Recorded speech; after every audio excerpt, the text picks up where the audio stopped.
Resident Evil 4, one of the most iconic and influential video games of all time. It's the game that, you know, popularized the whole third-person, over-the-shoulder gaming perspective when it comes to, like, third-person shooter games, and, you know, just when it comes to, like, horror in general, it's just super influential. And, I mean, we've all played Resident Evil 4, right? Like, it's my favorite game of all time. I remember playing it for the first time when I was 7 years old. I've absolutely loved it ever since then. This is a game that I replay literally annually, usually a bit more than annually, like a couple times a year. Again, favorite game of all time.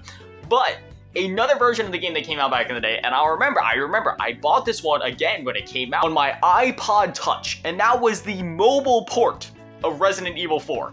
You're seeing the gameplay on your screen, obviously, and essentially what this was, instead of being like, because I mean, to a certain extent, I guess you could call the console versions of the game level-based, I guess chapter-based, whatever, like they're split up by levels, but no, this one was actually like a level-based, like, not just split up by chapters, no, we're talking straight up just like a level-based game, and I mean, you know, in terms of the graphics, obviously it was pared back as I was playing this again on my iPod Touch back in the day. The sounds were really compressed, there was nowhere near the amount of gore, but it was actually a pretty faithful adaptation, all things considered. It actually originated on the Zeebo, which was a Brazilian console. There's a whole history to that console there, we're not going to go into it today, but the Zeebo is it's a very interesting device, I'll just say that. There's a lot of games, actually a lot of parallels between mobile ports and the Zeebo, just because in terms of like power, the Zeebo wasn't much more powerful than like a handheld like that at the time. But it's surprising just how faithful this mobile port of RE4 is, and again, this is another one that I still have to this day downloaded on my device, and it's just like, you know, it's still a lot of fun, despite the fact that sure, it was pared back a bit.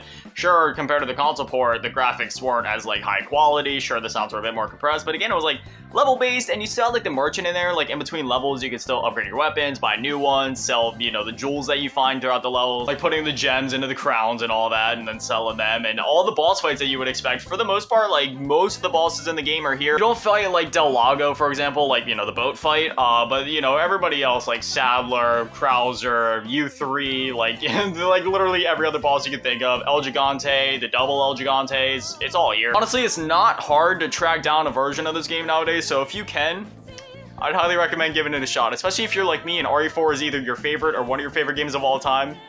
Definitely don't sleep on it, give it a shot.